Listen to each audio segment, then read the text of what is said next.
From the brink of extinction in the 4th Division to upsetting giants in the Premier League, this is not just a Cinderella story. This is how AFC Bournemouth, the underdog, has become a force to be reckoned with in the Premier League. Have you ever just thought, where actually is Bournemouth? Why is this stadium so much smaller than everyone else's? And they only came on the scene in the past 10 years. Right boys, welcome to the 16th video on my channel. Today we're diving into one of the most incredible journeys in English football. How did a tiny club from the South Coast, one that was fighting to relegation from League 2 just over a decade ago, not only rise all the way to the Premier League, but actually start competing with the big boys? In this video, we're going to be breaking down how AFC Bournemouth went from near extinction to establish themselves as one of the most fearless and exciting teams in the top flight. We'll look at the rise through the divisions, the key people behind their success, the style of football that sets them apart, and why they're no longer just here to survive. Let's get into it. Rewind to the early 2000s. AFC Bournemouth was stuck in the basement of English football, a club battling not just for promotion, but for survival. In 2008, they were slapped with a 17-point deduction and came terrifyingly close to dropping out of the Football League entirely. Administration, empty pockets, no future.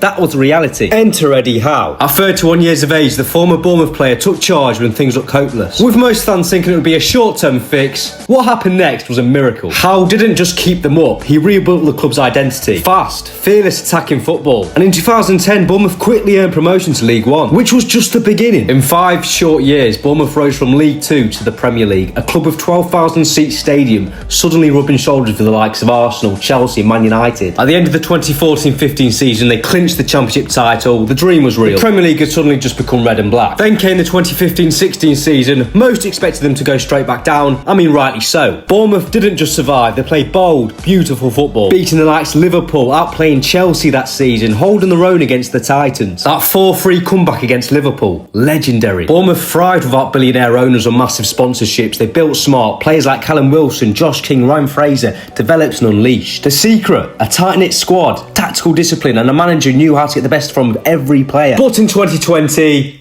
the fairy tale was over. Or was it? Bournemouth bounced back in 2022, and under manager Anthony Iraola, Bournemouth were evolving again. High press, quick transitions, fearless mentality, and once again, they're punching above the weight and winning. So how does a small club dominate in a league full of giants? Bournemouth's secret lies in their tactics. Relentless pressing, smart recruitment, a clear footballing philosophy. Under Iraola, Bournemouth have become one of the most aggressive, tactically sharp teams in the league. And they're no longer just an underdog, they're a nightmare for big clubs that underestimate them. At the time of recording this video, Bournemouth are 4th place in the Premier League. They've played 7 matches with 4 wins, 2 draws and 1 loss. Antoine Semenyo is currently Bournemouth's top scorer this season with 6 goals in the league, and he continues to show that he can deliver in big moments. Scored twice in Bournemouth's 3-1 win against Fulham. It's safe to say he's become the focal point in their attack, someone to build around. And what's really weird is Bournemouth is still, by almost every metric, a small football club. Yes, they're doing incredibly well now. Yes, they've earned massive respect. But if we're talking size in terms of fan base, history, finances or infrastructure, they're nowhere near the traditional Premier League giants. The home ground, the Vitality Stadium, holds just 11,379 people,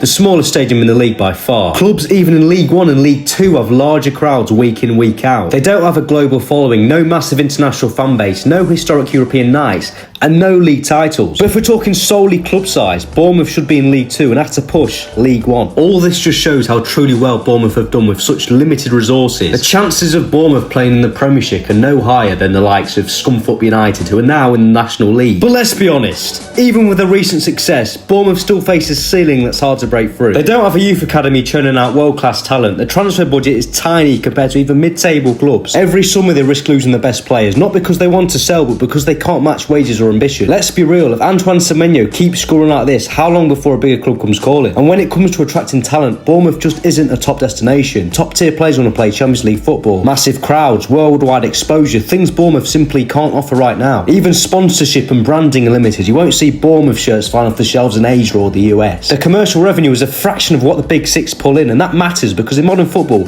money drives consistency. Bournemouth are still running on a tightrope. But yes, applaud them, respect them, but let's not pretend they're something they're not. Bournemouth is still a small club. They've just figured out how to punch above the weight for now.